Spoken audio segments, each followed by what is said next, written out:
Thank you. Good afternoon, and welcome to Tulane University. It is my pleasure to introduce our next session, Industry Adoption of Emergent Technologies. If time allows at the end of this session, the panel will take questions submitted by the audience. To submit a question, please scan the QR code located on the screen to my left. Please be sure to silence your cell phones. Enjoy the conversation, and please join me in giving a warm welcome to our moderator, Lukas Cepkauskas. Hey everyone, thank you very much for joining.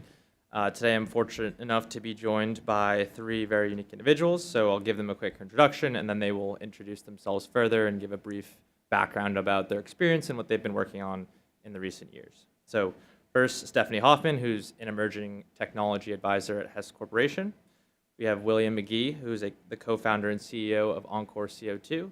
And lastly, Jordan Losavio, who's the co-founder and COO of Encore CO2. So Stephanie, do you mind introducing yourself? Yeah, great to see everyone here today. My name is Stephanie Hoffman. I've been in the oil and gas industry a little over 18 years. Spent most of my time with Chevron before joining Hess. I'm also an alumni of Tulane, so I'm a civil engineer. So it's great to be back on campus. A lot has changed since I've graduated, but it's great to see the innovation and the space really grow here in Louisiana. My current work really is around innovation and technology and bringing it into the corporate landscape. My background is more in operational and drilling and completions, but over the years I've really adapted in innovation and change mindset. That has really allowed us to bring new technologies in, either from a startup side or from some of our larger companies that we work with, and really see how we can diversify and make what we do better and more resilient. Cool. Thank you, Stephanie. William, do you mind introducing yourself? I'm William McGehee, co-founder and CEO of Encore CO2. I have a finance and law degree from LSU, and I think the first thing I learned in law school is that I didn't want to be a lawyer. And so I'd kind of always had an entrepreneurial drive, and I pretty much spent law school figuring out what kind of business I wanted to open. So I opened a brewery in Baton Rouge in 2010, and somewhere down the road, after a couple more businesses, I guess I'll tell the quick genesis of Encore CO2. So we used to go to this gym in Baton Rouge, and I became friends with Dr. Flake, who's our third co-founder. And one day after the workout, he said, you have a brewery, you make ethanol and you emit CO2. He said, I have a technology that I can take CO2 and turn it into ethanol. And, having a non-science background, my mind was kind of blown. And so we talked for an hour or two, and, he said, I think my technology is somewhere that it can maybe be commercialized. And he said, are you interested in working with me? And so that was really how we started. And shortly thereafter, we knew we needed another chemical engineer on the team. And so we're having that discussion in the gym, and John said, well, Jordan over there, she's my star student a few years ago. And I pointed, I said, I thought Jordan was a yoga teacher. And turns out she's a great chemical engineer, and I'll let her go from there. Yes, hi everyone. Thank you for being here. I'm Jordan Losavio. I am the COO and co-founder of Encore CO2, but prior to that, I graduated in chemical engineering from Louisiana State University. I actually was one of those that left the state. I left and moved to California, worked for Occidental Petroleum and California Resources Corporation as a reservoir engineer doing reservoir development. Whenever I moved back to Louisiana, I knew that I did not want to pursue that traditional path. I moved back for family reasons. And that's whenever I ended up meeting these guys at the gym, and they presented me with that opportunity, and I just jumped on it, and it's been a wild ride, honestly, ever since. Cool. Well, thank you for the intros. We'll get right into the questions. So first one will be for Jordan. So potentially using Encore's technology as an example, what specifically drives the technology and differentiates it and sets it up for success when moving from lab scale to commercial? And additionally, why your specific technology relevant to another one that was in Dr. Flake's lab? Yeah, that's a great question. So when it comes to transitioning a technology from lab scale to pilot scale, it takes more than great science, right? So, for instance, you can have a groundbreaking IP, and if you cannot find a way to communicate that properly with investors and make that resonate with investors or customers, it's going to sit on the shelf. So that's one of the main things here that I want to drive home is exactly that. And actually, one of the best lessons that I learned in that path is from Alex Prather, who was with Newlab, and she put on Spin Out Boot Camp actually in New Orleans about a year ago, and we got to attend. And one of the things that she has really instilled in me, and I think about it every day since, is what makes you better, faster, or cheaper? And if you have a technology and you can't answer those questions, then you're not ready to scale. And so that's kind of the short answer to that question. Cool. Thank you. So question for William. So you mentioned converting CO2 to ethanol. At what point do you start thinking about, hey, we need to make money off of this technology, as opposed to, does the technology actually work? It's a fairly difficult question to answer. I wish I had the answer to that, but typically they have a technology readiness level scale that kind of gets you from in the lab to prototyping to piloting to then commercialization. And so typically kind of 1 through 3 is in the lab and kind of validating the technology.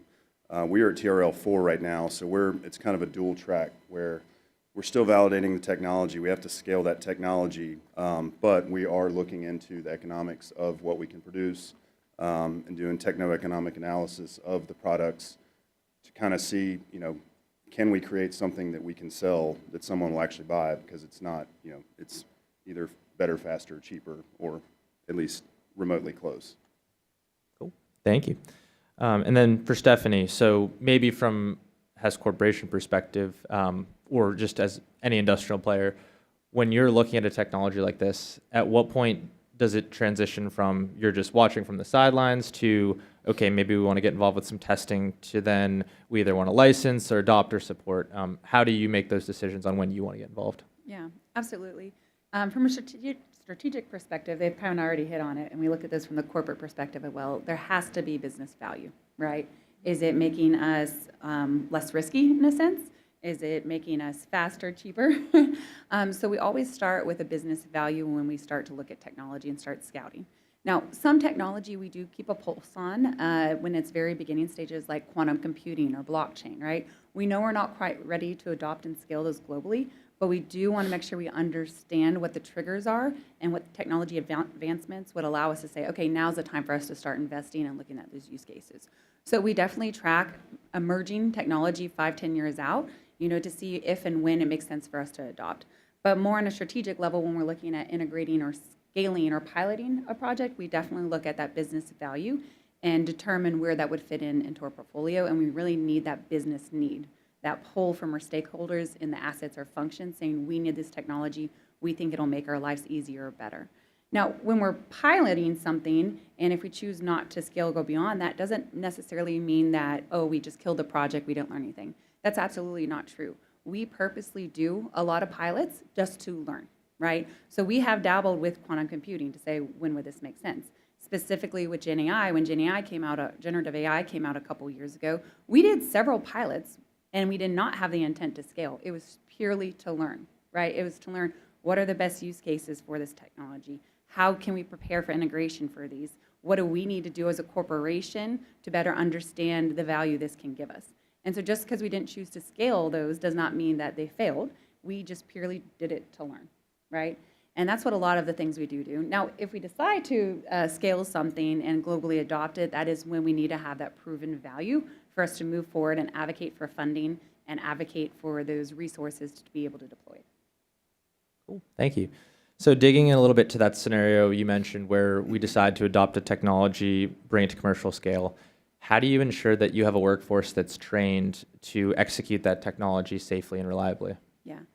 For me, when I look at it, it's really getting the right people involved at the right time at the beginning. It comes down to two things: culture and change management, and then education.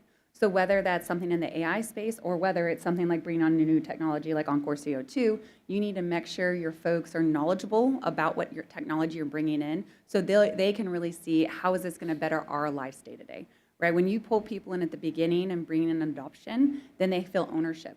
They say, okay, I get this. I was in the decision whether we scale this pilot. I helped develop, our KPIs, our indicators on what we're going to perform. So for us, we always like to get our key stakeholders in early, and that way we can help build that competency together around whatever technology it is. Now, specific to maybe our broader scale technology like generative AI that's came out, or AI, from our corporate lens, we've put a lot of resources into developing digital fluency or technology competencies in that space and allow that for all of our employees to have access to.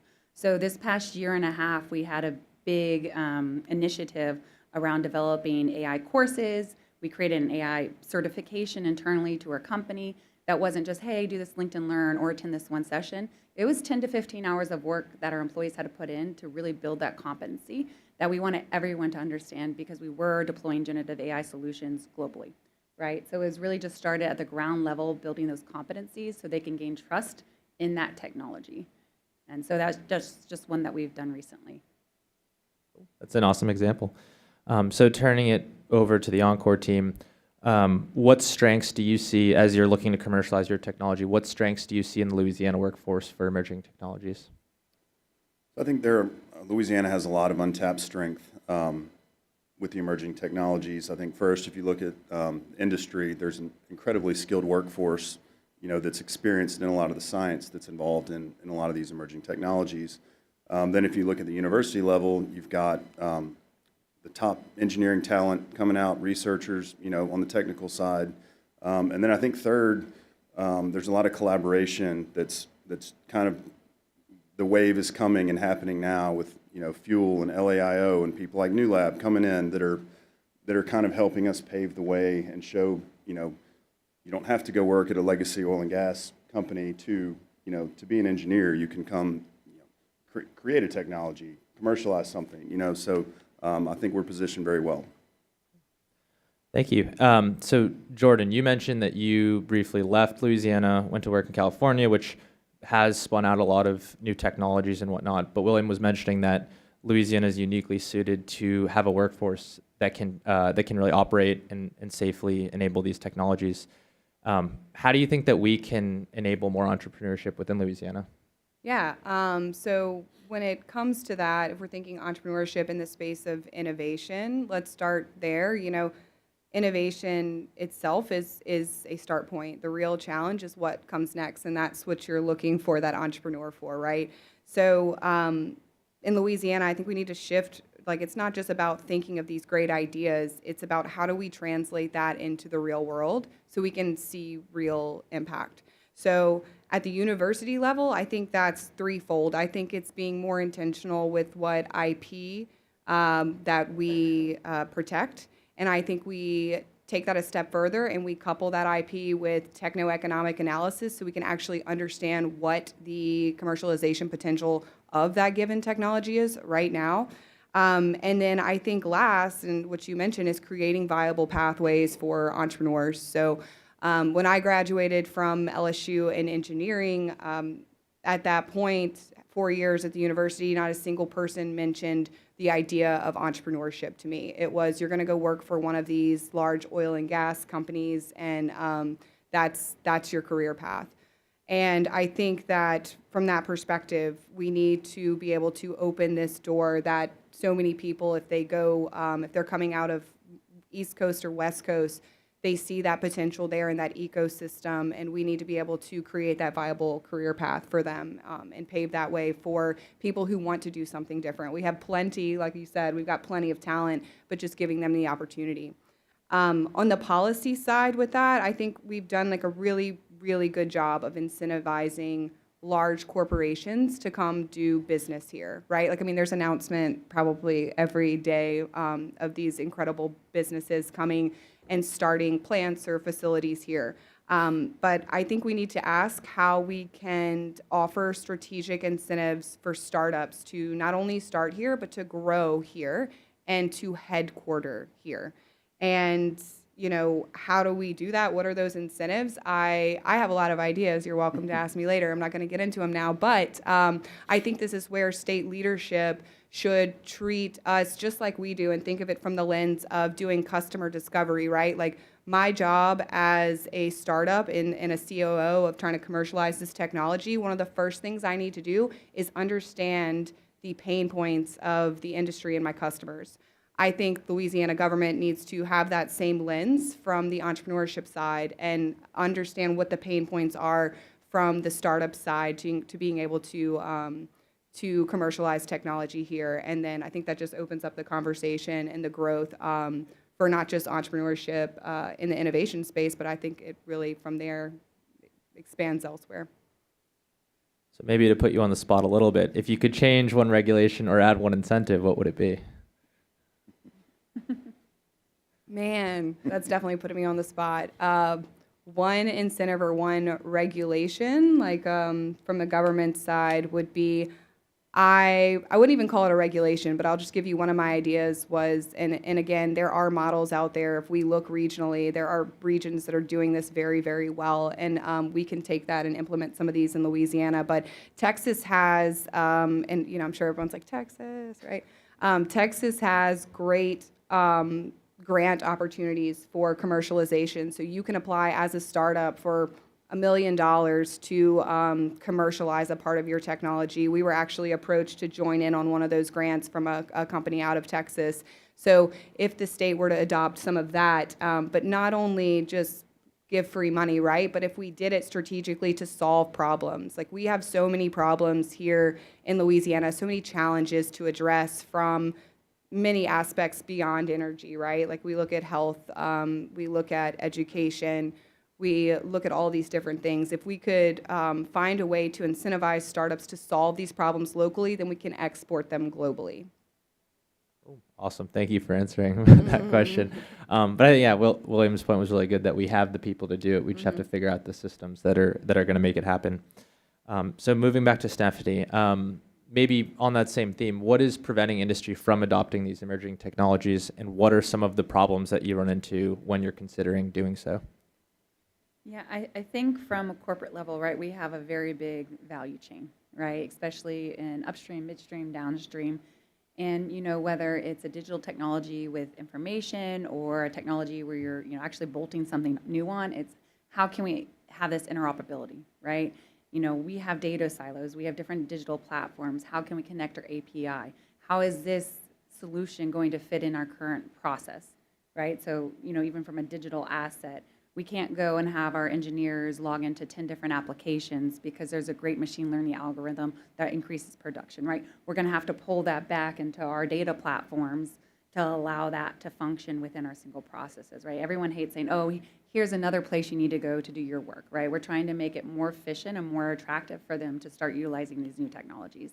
And the same goes with, a tangible asset, right? We, have different standards, we have to understand, if we're putting something near what we call class 1 div 2, right, where it has to be fireproof, right?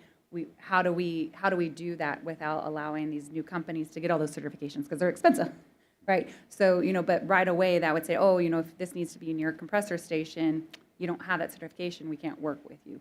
So it's just trying to that struggle of, how do we fit this in our current process? How do we pilot these technologies without disrupting our whole workflow or adding in a piece of the puzzle? Because if we do it where it's disruptive, people aren't going to like it and they're going to say no. Even if you get great value or you see really good return on whatever you're doing, if our end users are not going to utilize the technologies, we're not going to be able to adopt them. So we need to figure out how to fit this into our current systems and do it productively at the same time. So I know it's a big ask for small companies and startups to be thinking holistically how, we operate and, we have to meet all these standards and they have to connect with all these APIs and you have to be able to connect with all these digital platforms. You have to work on Microsoft, you have to work on Amazon, you have to go work in all these clouds. That's difficult, we get that. But it's just the honest truth of how we function as a corporation. Mm-hmm. Yeah, so I guess my takeaway there is that all the standards, regulations exist. It should be really easy for the startups that are working on never before demonstrated technology to fit their new technology into the existing boxes. So the natural question then for Jordan is why don't you do that? It's a great question, and Yeah, I think that's one of the hardest parts of what we do, right? And the challenge, again, that's why I believe this real challenge is beyond the innovation stage. It's in this part of the work, in the nitty gritty. But the first thing I think is, or the first step is opening that door to that conversation, right? Because we can't solve a problem or we can't integrate into a system if we're not told what that is and what we're trying to fit into. So I think it starts there with that conversation. Now, is that happening right now, or how easy is it to have those conversations? I would say it depends, and it's not necessarily easy, but it seems like once you can get in the door, these companies are willing to work with you, right? They're willing to talk to you. I'm going to flip that and say, like, how could we make it easier, right? So we attended at LSU, they have a collaborative session where they have corporate representatives come in from different energy companies and energy, oil and gas, just different companies. And they have a working session with professors. And the goal of that collaborative session is to align research with potential solutions to problems that they're seeing, to potential pain points in the industry. Why are we not offering these same types of collaborative sessions with startups that are actually out there doing the work? Like, why are we not creating that, opening up that dialogue between them in the same way? Because again, we see the real innovation, it happens once we leave the lab. So that's one thing that I think would allow startups to be able to begin to integrate fully. And then a little bit back to what you were talking about, that becomes a bit of like a chicken or the egg conversation, right? Like, we're too small to integrate into your systems, and we know that. But the flip side of that is that if we aren't able to pilot with you, we will never learn, we will never get the data we need to be implemented in the system. So again, it just goes back to that, how important those early stage partnerships are with industry to be able to be successful as a startup. So it sounds like a true partnership is critical, where both sides understand that there's some risk and some unknown they're taking on, but they both have to agree to take that risk together. Awesome. So question all three of you would love to hear. What is one misunderstanding about emerging technology that you would like to share? We can start with Stephanie. Sure. I mean, at a high level, we think when we're adopting new technology, we implemented this new system, or we added this new IT vendor, check the box, we're done. That's absolutely not correct. Innovation is a process. It's not a single task. So it's really having a change management mindset of innovation and adopting it through that lens, right? We can always do something better or more efficient. Just because we implement an AI machine learning algorithm, you're not done. You need to develop that model. You have to train that model. We're getting new data constantly.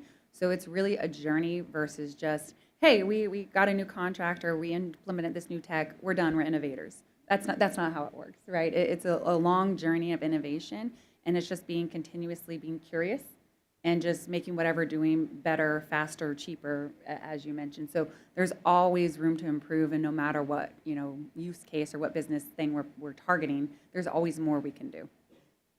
Cool. Thank you. How about you, William? I mean, kind of adding on that, looking at it from the funding and investment side, with the brewery, if we need to scale up and make more beer, we buy bigger tanks and, we buy more ingredients. With hardware technology, it's not quite that simple. We started here, and now we're here, and we need to get to here. We need to keep going, and all that takes money. And your typical investors, especially in this ecosystem, are kind of used to, okay, well, when am I, in 18 months, am I going to 10x this money or what? We're like, no. So kind of having a better understanding as an ecosystem, what it takes to really grow this kind of emerging technology. I think that we're making moves, and I think there are, some of the programs that are happening in the state that are helping to push that forward, but I think that's been a real issue for us in trying to grow and figuring out how we're going to pay for it. Jordan? Yeah. I'm going to take a slightly different approach, so hopefully you can follow along here. But I think one of the misconceptions when it comes to emerging technologies is actually that we expect them to succeed in isolation. And when I say that, I want you to like think back to legacy industries, but like legacy industry like a century ago, right? Like legacy industries were not always legacy. They required intense and decades of R&D, and on top of that, lots and lots of investments in capital investments, right, to get to where they are today. But even further than that, when we look at these specific facilities, right, that are operating, they're generally integrated systems, meaning that like the byproduct from one plant is the feedstock to the next, right? Like, and that is what makes the economics make sense. That is what makes this whole thing function.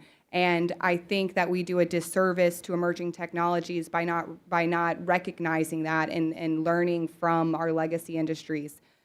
For instance, I think we need that same ecosystem approach, and a lot of emerging technologies rely on other emerging technologies, or they rely on that integration into that larger infrastructure. So being able to integrate synergistically with other startups doing similar work, I think that's what strengthens the economics and makes us all more competitive, right? Yeah, that's a great answer. I think, yeah, like you mentioned, if you look out the door, even large corporations have different materials flowing in between their facilities, and no one can really do it on their own. So that's a good question, a good challenge to try to get everyone to work together. So on the product side, William and Jordan, how did you guys decide on the first product that you were going to make? And what product do you see as making Encore successful? Yeah, so a little bit on that. First of all, as a startup, never lose the ability to adapt, because what we thought our beachhead market was and what we kind of built our scope around is no longer our beachhead market, right? When we started, we thought, hey, we'll make ethanol. We can make ethanol. We take CO2, we run it through our technology. It's an electrolyzer, and we can produce different C2, carbon-based chemicals that are used in everyday items, from the shoes on your feet to the glasses on your face to the alcohol in your cup, right? So we thought logically, this makes sense. We're going to make this hard seltzer. The more we started talking to customers and the more we started looking down that longer-term business plan strategy, the more we started diving into the techno-economic analysis, the more we started looking at the costs associated with things, we slowly started shifting where our focus was, and now we're focused on acetate, which, acetate or acetic acid, like vinegar is a common term to use for that. So I guess from that perspective, how do you decide and how did we land on that? It was from, yes, doing some work internally, but then it was taking that information and pushing it out to our customers and saying, what do you think about this, right? And having an open dialogue and conversation around that, and then being able to build a joint development or partnership to be able to produce that product, right? Yeah. So on the product development side too, at what point do you think, on your previous point, is the right time to engage potentially another startup for integration? Yeah, when is the best time? I think that I don't think it's ever too early, right? Like, let's look at it from this perspective. For us to really see the full value of what we're doing from an environmental perspective is to be able to utilize renewable energy, right? So being able to partner with someone, maybe from Tulane, a spin out from Tulane who's doing something with solar or wind, something like that, or even something we don't know about yet, right? Being able to partner with them on the scale that we're at is important, because if we're working with solar panels, that Entergy, there's that level, that's too large for us. It doesn't make any sense. They don't generally, kind of like you said, it's harder to integrate into the systems. But when you're working with a startup that's at your size and co-developing these projects, at that point, that's when it makes sense. So I would say engaging them when you're getting to the point of really trying to design your pilot. I think that's a good time. But really, you'd be surprised how much value there is to talk to other founders and stay in the loop. I've learned more from other founders than I have probably from anyone else through this whole process. And so really being able to connect with them and just even brainstorm, throw things around, the connections you can make, it's really important. And I would strongly encourage, if there's anyone who's a startup in the room, to engage your founders in your ecosystem. Thank you. So we've covered a lot so far, and kind of want to tie it back to the name of the actual event, Future of Energy. So looking at, we talked about a strong workforce, talked about what it takes to bring more innovation entrepreneurship here. Would love to hear from each of you. What are you each most excited about the future of energy within Louisiana? And we'll start with Stephanie. For me, I am from Texas. I am Houston. Even though I spent 8 years in Louisiana, I went to Tulane, then started working for Chevron in Lafayette. So Louisiana's a special place in my heart. It's really fun to see how innovation has changed over the last couple of years. Just learning about the innovation that Tulane's doing here. They've started, the Innovation Institute back in 2022. They have their own form of VC funding. Their fund started in 2023. So it's really great to see these, the foundation in Louisiana to start to pop back up, right? And even with your company, Newlab, right? Because in Texas, we've been trying to do this as well. We have other universities such as Rice working with Greentown Labs. So it's really great to kind of see that footprint starting to develop here in Louisiana, because I've seen how it's matured in Houston over the last 4 or 5 years. So you guys are definitely on the right trajectory to really create some very valuable connections, partnerships, and it's really exciting to see, VC companies coming here. There's a bunch of VC folks here today that I've been talking to, and seeing the startup community really starting to, collaborate more together. Awesome. Thank you, Stephanie. William? I think like we said, we have all the resources here, and a lot of them have been used and taken advantage of, but a lot of times that money leaves the state. And so it's kind of exciting seeing this new movement of people coming into the state and making the money here and keeping it here. So I see that as a really promising future for us. Awesome. And Jordan? So I think that we are in a really unique place here in Louisiana. As far as looking at the alignment between national, state, and even local level, really interest in catalyzing innovation, right? We're seeing that huge push for that. And I think that's being driven by, we're realizing that if we don't find a way to develop and start some of these cutting edge technologies, we're going to be left behind, right? So what excites me the most is that Louisiana has the potential to turn its challenges into leadership opportunity, right? So we have some of the largest industrial emissions in the country. So they just came out last year, I believe it was, with Louisiana Climate Action Plan. It was a study that came out, really interesting, but it said 66% of Louisiana's emissions come from industry. And that's compared to just 17% nationally.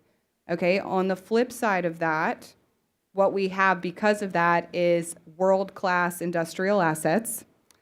We have mature logistics, and we also have an incredibly skilled workforce, right? So right now, if we can align policy, research, and industry, we can really turn the Gulf South into a place where low carbon solutions, not only are, we're not a test bed from it, but we can be the global leaders in exporting these solutions around the world. So what do I think we need to get there? I think that's a real shift in the way we think about economic development across the state and with respect to innovation. But we're already seeing signs of this, right? We've got future use of energy in Louisiana, fuel, and we've got LAIO. We kind of mentioned all these, Newlab coming in. We've got Nexus, which has been a great coaching arm for us here in the state. And, I think looking back, especially I think William can attest to this, about 3 years ago, Encore was founded, and it was really, really difficult, right, in the first year. But then we definitely saw a shift happen where you could see that alignment happen, you can see that growth. And so it's just been really great to be a part of. Personally, I would like it to move a little faster. That's my only complaint here, but honestly, we're just glad to be a part of it. Awesome. That was a great answer. Yeah, and I think, like you said, if we can really leverage our historical strengths and really just propel into leadership in the future. Mm-hmm. So those were the questions that I had for the team. We'll open it up to Q&A now.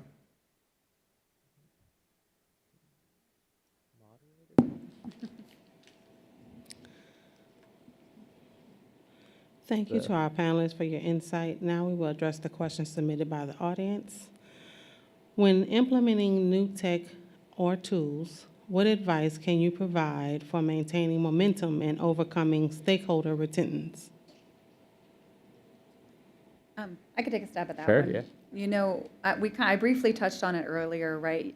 It's really trying to show the end users how this is going to affect their life, right? Is it going to make a step in their day easier? Is it going to give them better data to make better decisions? Is it going to free up their time so they can work on higher value tasks or things they enjoy? So, you know, it's really part of the change management process. And at Hess, you know, it's been a shift in the last probably 4 or 5 years. The last 2 years, we have change managers on every single one of our technology integration projects that we pull into the beginning when we're starting to say, what's the value of this? How can we tell this story? So we're approaching it as a story to tell the organization and really try to make people see how this could better their lives, right? Everything we're trying to do is to better their working lives or better our business at the end of the day. So, you know, it's really kind of getting them involved early. It's helping them see how this could benefit them. And it's really, you know, for us, it's having leadership and stakeholder engagement, right? There's some things that are great from an organic growth at the bottom, but at the end of the day, you need a culture of innovation. So both at Chevron and the CTV, Chevron Technology Ventures I worked in, and it has, we've had great leadership. And I've seen a shift in mindset since I started my career that people are wanting innovation. People are rewarding people who bring new technologies to use, and a culture that rewards failure in a bit, right? You're not going to get in trouble. You're going to get a raise because you brought a technology innovation and it didn't work. And I've really seen that shift in mindset from our leadership, and our executive leadership is really where it starts. So if there's leaders in the room, that's really important to, you know, kind of walk the walk and talk the talk in innovation, because we're paving the way for how others in our organization look at innovation and look at, you know, working new ways. And it's really been great when, you know, I see a specific function. For example, our supply chain group has really gravitated towards Gen AI projects, and they are by far the farthest ahead in integrating some of those products. And it's truly changed every single person's way of working in supply chain, because leadership came to us first and said, we want to pilot, co-pilot first. We want to have the largest team in there. And now, because of that, everyone's jealous of the supply chain team and all the agents they have. So it's really kind of thinking about that from a leadership perspective and change management side. So it sounds like we have to do something that most of us are scared to do, which is fail in order to learn more. Yeah, yeah, exactly. I think. Oh, excuse me. Louisiana universities like Tulane may have IP for innovative emergent technologies and energy in their portfolios. But since university-developed techs are typically early stage and not fully de-risked, what advice would you give to university TTOs who may have promising early stage technologies to attract industry partners in sponsored research or licensing opportunities? Jordan, William, you guys want to take this one? It's obviously we have a lot of experience with this. You know, I would say first and foremost is have some kind of, I know we keep saying techno-economic analysis, but having some kind of program where the IP goes through a techno-economic analysis. You know, we've come across so many really unique and incredible ideas, and then, you know, we talk to the professor and we're like, well, you know, is this better than what they're doing? You know, can it make more money? Is it better, faster, cheaper? And they're like, well, I don't know, but, you know, it works and it's really good. So I think understanding the economics of the IP earlier on, or the potential at least, would be very helpful. And I think that, you know, it would help the professors as they develop their technologies to think more in a business aspect instead of just the scientific. And I think it would also show things, you know, whoa, this is really attractive. Look at the numbers, you know, that this can get. And I think you'd see a lot more investment in the tech transfer. Yeah, definitely. I agree with everything William said there. And, you know, to add to that as well is think about what you're asking, like what are you asking of the person when it comes to commercialization or technology transfer. If you're approaching like a startup, or if you are thinking of commercializing it and you want industry to adopt it, this journey is like not for the faint of heart. It is truly, it's tiring. It's a lot of work, but it's also some of the most rewarding. Like I've never learned so much in a given day that I do doing what I do now, and I value that, and I enjoy every single minute of it. But you know, understanding the risk that goes along with that. If you're a professor and you don't want to leave your job, then it may be best for you to find a founder or an entrepreneur that you can work with to co-develop this technology, right? So I think it's really taking a step of, you know, even before you go to approach someone, think about what role you want to play as a professor in this. Think about what skill sets you have, what you don't have, right? And then I think that kind of opens you up to figuring out what the next step is for your technology. Awesome. Yeah, so it sounds like too contextualizing in terms of a market too. A technology can't just be absolutely good. It needs to be good relative to the market that you're going to bring it to, and then embracing the uncertainty that comes with it. I know you guys mentioned you thought you had one product, which was ethanol, and then you had to pivot and change because the customers wanted a different product. So. Right. And to that point of this as well is, you know, it's been another learning thing from doing all of this was when you go to talk to investors, shockingly, a lot of times they don't really care much about the technology. They don't understand it that much. What they care about is the founder. They care about you. Are you going to be able to pivot? Are you going to be able to, you know, pivot? Are you going to be able to pivot your product? Are you going to be able to pivot your marketing in order to find what the best fit for your technology is, right?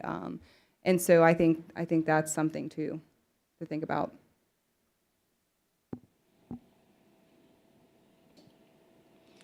What advice would you give for a young entrepreneur in AI? You're the AI. Yeah, Stephanie, this one's for you. I'm an entrepreneur. Everyone can answer the question. I'll take a stab at it. I mean, just be curious and be focused in what you're trying to achieve. Focus on your strengths. What is that use case you're doing? So many times now in AI is everything. And from the corporate perspective, we take all these meetings with these companies and they say, well, we can do anything. What's your problem? That's not the best answer. I want to know what your bread and butter is and what you really want to focus on and what you're passionate in, because AI can solve a lot of things and we have a lot of data, but just be really focused on what you're trying to develop and really find that niche, right? Like the niche out there, because, you know, there's literally 1,000 AI companies out there. I can't even begin to say. And, you know, when they come and it's so general. So be specific in what you're doing and try to become the best in that for AI, right? If that makes any sense. I guess mine's more general about just being an entrepreneur. I would look for all the resources available to you. You'd be amazed at how much free help is out there that's really good that no one knows about. I mean, every day we learn about a new program, you know, somebody tells us about, and like, wow, I wish I would have known about this 3 years ago, but I'm glad I know about it now. You know, and people like Jordan said, Nexus is our coaching arm in Baton Rouge. You know, find organizations like that, you know, while being an entrepreneur, whether you have a team or not, is a very lonely and, you know, it's an individual journey. There's so many guides out there that can help you figure out your roadmap. So, you know, don't think by doing that you're not being an entrepreneur because you're getting help. Like, that's the whole point. Yeah, I think that's perfect. And yeah, I guess also too, if you are a young entrepreneur, AI or not, right? Like you do have to wear a lot of hats, but you're not expected to know everything on your own. So again, tap into those resources. Just because you don't know something doesn't mean that it's not a good fit, or just because your first solution doesn't work doesn't mean that you're not an entrepreneur. I looked it up recently just out of curiosity what the for a startup, a successful startup entrepreneur, what the age, like what the average age of like success is, and it was 42. So Like I've got a few more years, you know. But anyways, my point is these people, they tried and they tried and they tried until they landed on what was successful. So that would be my thing, is not give up. Just keep having those conversations, keep learning. Yeah, I think that ties back to the previous question too, where if say you're like the technology subject matter expert, you don't necessarily need to be the subject matter expert in everything, but you do need to be resilient and adaptable and willing to embrace uncertainty. Absolutely. Cool. I saw an in-person question too. We'll prioritize I know it's a bit rogue, but I'll prioritize an in-person question if someone has one. Let's hear it.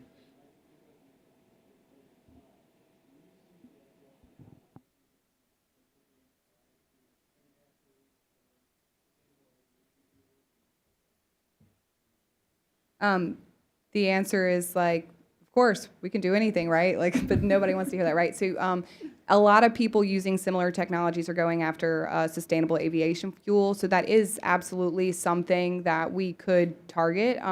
But we're just there. That's becoming kind of saturated in the market. So again, it goes back to really looking at your economics. What is your edge? Who is your customer? But yes, we could. And I think that, you know, any startup will say, of like she said, we can do anything, right? But it is, you know, kind of picking that beachhead, having those conversations and picking out what's best for your company at this time, but with the flexibility to pivot. And our technology is a platform technology, so by switching out catalysts and membranes, we can selectively produce different chemicals. So we're always kind of researching and learning what else can we make, and you know, maybe as we're doing that, we may find that, you know, one of these other chemicals we can make better, faster, cheaper. So acetate is the beachhead market, and we have a customer who wants us to make that. So that's kind of, we're going in that direction, but we'll always be improving the technology to see what we can make. In like traditional petrochem economics, typically fuels are much lower margin, but you make a lot more of them. Chemicals, you make a lot less, but you make a lot more money on them. Did that factor into the decision at all? Yes. Without going into numbers.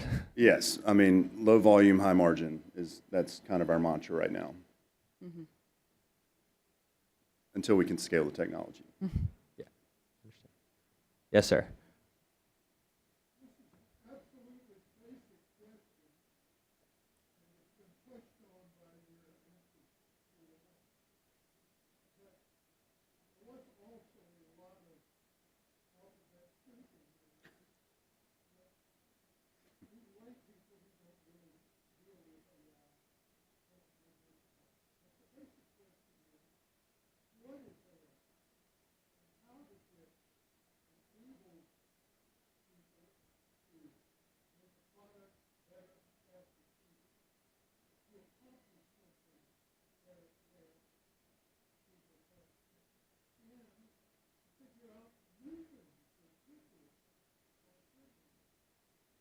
Yeah.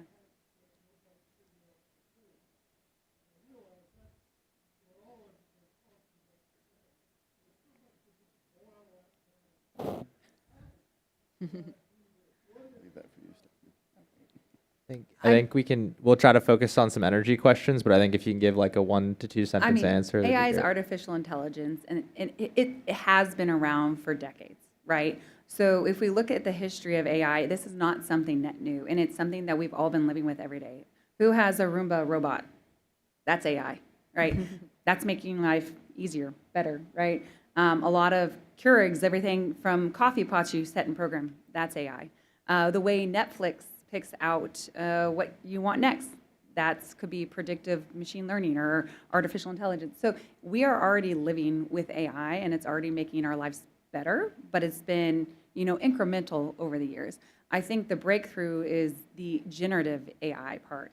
And that is really what the hype's been around, right, with ChatGPT. But that's really allowing folks with the large language models, LLMs, to be able to really contextualize and think, respond, create like a human would create. It's never going to be the same, but just if we think about the progression, AI has been around a long time. It's made our lives incrementally better over the years, and it's just going to continue to do that, but in a more like, it's going to escalate a lot faster. I don't know if that was a good answer or not.